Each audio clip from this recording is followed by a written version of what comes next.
הכובע שלו מאוד משמעותי. כן.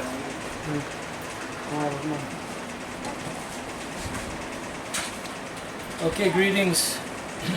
Welcome to Super Wednesdays here in the Holy Hilltop, in the Holy Apple here.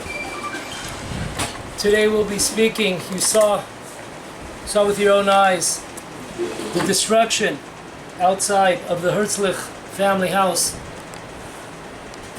which took place approximately 3 weeks ago. No previous knowledge. Wake up with your house surrounded by 300 police, 300 border patrol, 300 soldiers at 7 o'clock in the morning. Your house is surrounded. What you've invested, speaking to Moshe, invested here close to half a million shekel into this house. He's been living here. 9 kids, got that? 9 kids living here for 15 years. 15 years. And on one sunny morning, 7 o'clock, you get the knock on the door, and you look outside and you're being surrounded by 300 troops. It's an amazing. A few times when I wanted to speak to Moshe, you know where he was? He was doing military service. He was doing his military service. Yeah? People that have in Israel, if you have 5 or 6 kids, you're exempt from the annual once a year for a month military service, reserve duty. Here's a guy, he has not 6, he has 9 kids. And where do I call him? Where are our conversations taking place? When I spoke to him and I mentioned that I want to do the class.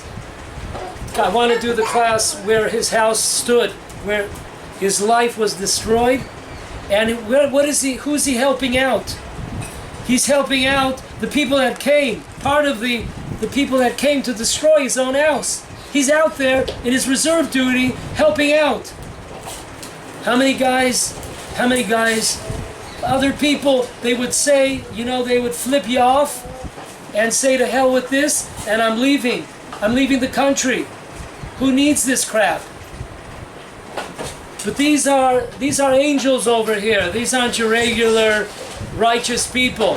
These are angels in people's clothing. Amazing, unbelievable. No, reserve duty. Same people that came to knock you out. And amazing. It's today, it's like 90 degrees. And we're sitting in a tent. I don't know if you've ever been in a tent, but if it's 90 degrees outside, you don't want to be in a tent. That's like the last place you'd like to be is in a tent. And a previous house they had AC, air conditioning, and here they're bringing out all these machines here to try to keep it as cool as possible. But it's an amazing thing. They're still here. They haven't moved. It's an amazing. Most people would just take off. There must be 50 ways to get out of here. And they're still here. Somebody came by, put up this tent material up on the house. And they are living in very, very difficult conditions here. Very, very difficult conditions. 9 kids, think about this. Such a desecration of God's name. Such beautiful people. Such righteous people. The Herzlich family. And the gall of it all is that the Herzlich family are related to the Kahana family who were murdered. They used to live right up here. Used to live here in the Holy Apple. Settlement of Tapuach. Relatives. If they haven't seen enough, if they didn't see their sister murdered in front of them, one more blow for you. I don't know of anything more disgusting, despicable in my list on the Richter scale. This is big time. So disgusting, despicable. Forget about the desecration of God's name. Just on a level of human being, of a person, a human being, a family, a wife, children, Think about that, what you've gone through. And you make them go through this one more time, this hell. I would take my head and put it in the sand and bury it, and I wouldn't come out. Whoever laid a finger, a pinky on this house, on this holy house, whoever participated, whoever guarded to make sure nobody would help in protecting the house, whoever did this, take your head, bury it in the sand, don't come out. You're despicable. But I've come here today to tell you about two houses. One we see here, a skeleton of what was, a family that refuses to leave. In these difficult situations, if you're following news in Israel, you know that the last 2 or 3 weeks, it's been here 100 degrees, 90 degrees is like, kind of like, where's our sweater, where's our jacket? And they've been living in this hell. 90, 100 degrees, they're living out here. Amazing. So we're going to talk about another house. House versus house. When I was a kid, remember those Spy versus Spy? Remember that, man? Spy versus Spy. Mad Magazine, thank you. It slipped me for a second, the mad part. Yeah. Okay, this is house versus house. Listen to this and cry. Get those tissues ready, baby. Moshe Shevach. We talk about this double slap in your face. It's not bad enough that your sister was murdered. We're going to come in, we're going to give you a double whammy here. We're going to slam you again. So listen to this double whammy. House versus house. Double whammy versus double whammy. Moshe Shevach. Should ring a bell. Moshe Shevach is the father of Rabbi Raziel Shevach. Rabbi Raziel Shevach was, a year and a half ago, he was murdered 5 minutes on the road, 5 minutes from, even less than 5 minutes, 3 minutes away from his house. He was coming home and he was turning on the highway, and Arabs opened fire and blew him away. In order to capture these murderers, so Israel had no choice. There was a big shootout, etc. So the house was destroyed. The house of the terrorist was destroyed during the shootout, and they fortified themselves inside the building. So they had no choice, and they had to destroy the building. But have no fear. Have no fear. That house doesn't look like this. They're not living in tense situations. No problem. Kick back. No problem. No sweat.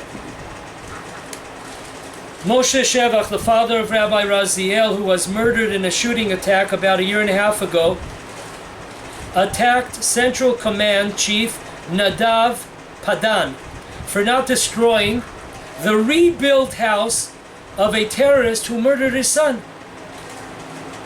The terrorist house was demolished by the IDF, the army, a year ago, but was rebuilt only a few months later. Have no fear. The house that was rebuilt, of course, is 5-star compared to the original house. Have no fear. Israel is here.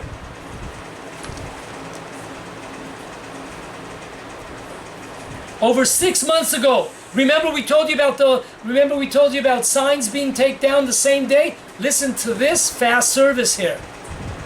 Over 6 months ago, the Shevach family approached the Central Command Chief Nadav Padan with a request to destroy and demolish the house of the terrorist, which had been rebuilt. The appeal sent by attorney Chaim Bleicher stated that according to the pictures published in the Arab media, can you imagine this? There's a terrorist that killed Jews, and in the media, the Arab media, they're showing his mansion that was rebuilt. Now, if this is not inciting terror, I don't know what is. Kill a Jew, and we will rebuild your house. You won't be able to recognize it. It will be 5-star. It will be, like a hotel compared to what you originally had. It appeared that the home of, I'm not going to mention his name, may his name be erased, the terrorist who murdered Rabbi Raziel Shevach was rebuilt. Now this lawyer, Chaim Bleicher, brings the law book here and says the following.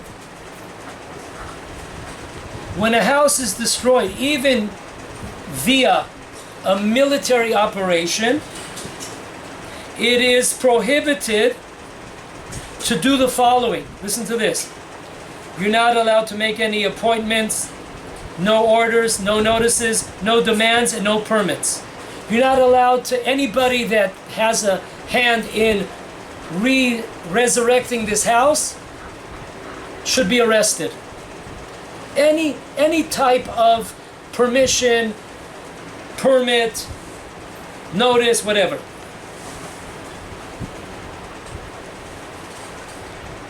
Bleicher also noted that there were precedents of houses destroyed during operational activity, and the authorities ensured that they would not be rebuilt. In the same appeal, the lawyer demanded immediate sentencing to maximum punishment for the houses demolished to be demolition to be issued. Every additional day that the house is standing is a serious blow to the security of the citizens of Israel and a severe blow to the murdered person, and his family. As noted, the OC, I don't know if that stands for like bathroom or something, no? Is that WC? That's WC, okay, whatever. As noted, the OC, Central Command, responded to the family's request only after half a year. Remember those signs going up and down the same day? We have all the time in the world. Meanwhile, the house has been standing for 7, 8, 9 months.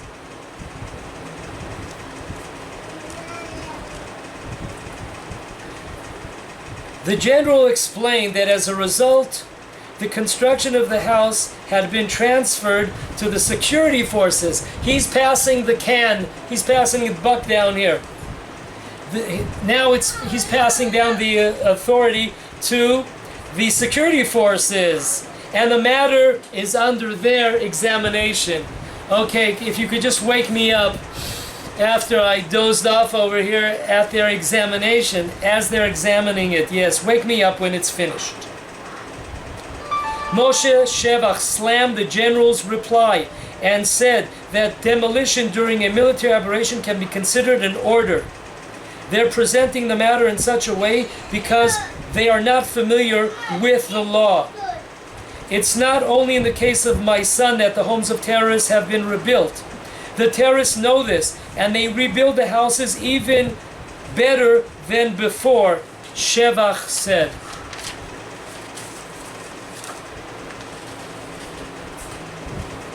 This is what we're up against here in the Holy Land.